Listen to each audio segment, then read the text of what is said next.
হাতে ইয়া বড় একটা পেঁপে নিয়ে আমি ভিডিওটি শ্যুট করছি। এক হাতে আমার ফোন আর এক হাতে পেঁপেটার ওজনও কিন্তু বেশ ভালো মতোই আছে, 2 কেজি 300 মতো ওজন।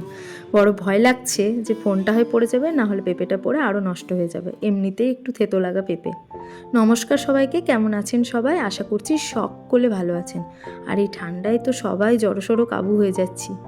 আমার মেয়ে আমার হাত থেকে পেঁপেটা নিয়ে সে কি হাসি, বলে আমার একটা ভিডিও করে দাও তো মা। তো পেঁপেটা নিয়ে নাচানাচি করছে। ও পেঁপেটা দেখে খুব খুশি, এত বড় পেঁপে দেখে। তো আসুন, এই দেখুন পেঁপেটা মা কাটছে, তো দেখছি হ্যাঁ সত্যি পেঁপেটার নিচের দিকটা পুরো থেতলে গেছে। মা বলে এক কুচি খেয়ে দেখ, তো থালা থেকে এক কুচি খেয়ে দেখলাম, না পেঁপেটা বেশ মিষ্টি। দেখতে হয়তো থেতো লেগেছে ঠিকই, দেখতেও যেমন খেতেও ভারী সুন্দর ছিল।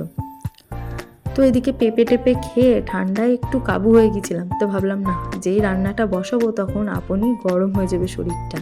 গ্যাসের কাছে আসলেই একটু বেশ তাত অনুভবটা হয় আর বেশ ভালোই লাগে। শীতের দিনে রান্না করতে বেশ ভালোই লাগে, আগুনের তাতটা পাওয়া যায়। তো পেঁয়াজ কলি ভাজা তো শীতের দিনে একটা কি বলবো, খুবই ভালো লাগার জিনিস। পেঁয়াজ কলি, ফুলকপি বাঁধাকপি তো আছে, তার সাথে পেঁয়াজ কলি আমার ভীষণই প্রিয়। রুটি দিয়েও ভালো লাগে, ভাত দিয়েও ভালো লাগে। আর এদিকে ইলিশ মাছ এনেছে, সেই ইলিশ মাছের জন্য যে সর্ষেটা আমায় বেটে দিয়েছে সেটাকে ছাঁকনির সাহায্যে এরকম করে ছেঁকে নিলাম।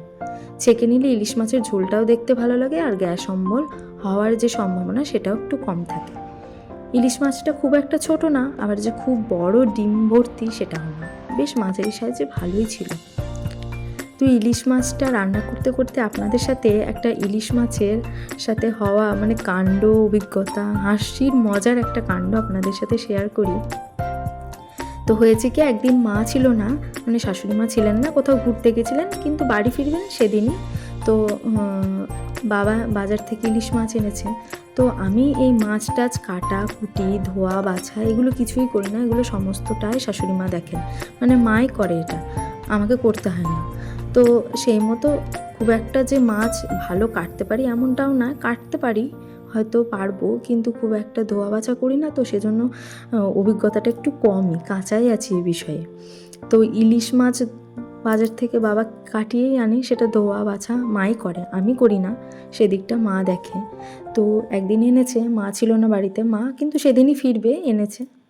তো আমি ওই মাছের ভিতরে থাকা যে তেলটা সেটাকে ভেবেছি ডিম, মাছের ডিম। তো আমি ভেবেছি মাছের ভিতরে এত ছোট মাছ, যে এরকম রান্না করছি সেরকম ধরনেরই মাছটার সাইজ ছিল, এত ছোট মাছেও ডিম আছে, তো একটু একটু পড়েছে তাহলে নাকি ডিমটা, এটাই ভেবে ওটাকে আর ধুইনি, ভালো করে রেখে দিয়েছি। তো আমি যেই ঝোলটা রান্না করেছি আর তেমনই ঝোলটা একদম পুরো কালো হয়ে গেছে। যেমনই কালো হয়েছে মুখে দিয়ে দেখছি স্বাদটাও একদমই কীরকম বিটকুটে, কেমনই লাগছে মাছের স্বাদটাও ঝোলে। ভাবছি মা এত সুন্দর করে রান্না করলাম, সর্ষে বাটা দিয়ে পোস্ত বাটা দিয়ে, এরকম হয়ে গেল রান্নাটা। আমার তো খুব ঘাবড়েই গেলাম যে কি হলো।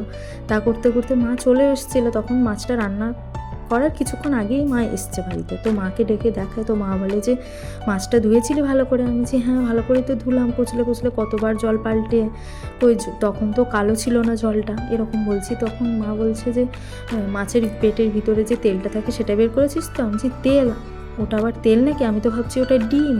তো ডিম ভেবে তো আমি ফেলিও নি, ওটা তো সমেদি রান্না করেছি। মা বলছে ওই জন্য হয়তো ঝোলটা কালো হয়েছে, তেল থাকে, তেলটার জন্য এই ঝোলটার এই অবস্থা হয়েছিল।